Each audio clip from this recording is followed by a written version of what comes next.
League മത്സരങ്ങളെല്ലാം അവസാനിച്ചതോടെ play ഓഫിനായി ഒരുങ്ങിയിരിക്കുകയാണ് IPL. ആദ്യ ക്വാളിഫയറിൽ കൊൽക്കത്ത നൈറ്റ് റൈഡേഴ്സ് ഹൈദരാബാദിനെ നേരിടും. കൊൽക്കത്ത വിജയിക്കുകയും ഫൈനലിൽ എത്തുകയും ചെയ്തു.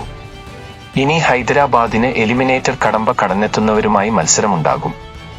ഇതിൽ ജയിക്കുന്നവരായിരിക്കും ഫൈനലിലെ രണ്ടാം ടീം. ഇത്തവണ ഫൈനലിൽ ആരൊക്കെ എത്തും എന്നും ആർക്കായിരിക്കും കിരീടം എന്നതും സംബന്ധിച്ച പ്രവചനം നടത്തിയിരിക്കുകയാണ് ബെറ്റ്സി സൂപ്പർ കമ്പ്യൂട്ടർ. ഇത് പ്രകാരം ഫൈനലിൽ എത്താനുള്ള ഏറ്റവും അധികം സാധ്യതയുള്ളത് കൊൽക്കത്തയ്ക്ക്. 76.40% കൊൽക്കത്തയ്ക്ക് ഫൈനലിൽ എത്താനുള്ള സാധ്യത. കിരീടം നേടാനുള്ള സാധ്യതയിലും കൊൽക്കത്തയാണ് മുന്നിൽ. കൊൽക്കത്ത മൂന്നാം IPL ട്രോഫി നേടാൻ 38.10% സാധ്യതയാണ് സൂപ്പർ കമ്പ്യൂട്ടർ പ്രവചിക്കുന്നത്.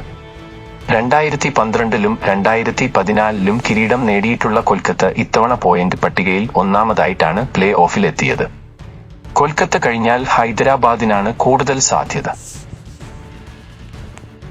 കിരീടം നേടാൻ 37%, ഫൈനലിൽ എത്താൻ 73.80% ആണ് ഹൈദരാബാദിന് സാധ്യത. പ്രഥമ ജേതാക്കളായ രാജസ്ഥാന് കിരീടം നേടാൻ 12.50%, ഫൈനലിൽ എത്താൻ 24.80% സാധ്യത മാത്രമേയുള്ളൂ എന്നാണ് സൂപ്പർ കമ്പ്യൂട്ടറിന്റെ പ്രവചനം. കന്നിക്കിരീടം ലക്ഷ്യമിടുന്ന ബാംഗ്ലൂർ സാധ്യതാ പട്ടികയിൽ അവസാന സ്ഥാനത്താണ്. കിരീടം നേടാൻ 12.40% സാധ്യതയും ഫൈനലിൽ എത്താൻ 24.90% സാധ്യതയുമാണ് ബാംഗ്ലൂരുവിനുള്ളത് എന്നാണ് സൂപ്പർ കമ്പ്യൂട്ടറിന്റെ പ്രവചനം. കൂടാതെ ഒന്നാം ക്വാളിഫയർ കൊൽക്കത്ത വിജയിക്കാനുള്ള സാധ്യത 52.77% ആണ് എന്നും പ്രവചിച്ചിരുന്നു. ഹൈദരാബാദിന്റെ സാധ്യത 47.23% ആണ്. ഹൈദരാബാദിനെ 7 റൺസിന് കൊൽക്കത്ത തോൽപ്പിക്കുമെന്നായിരുന്നു പ്രവചനം.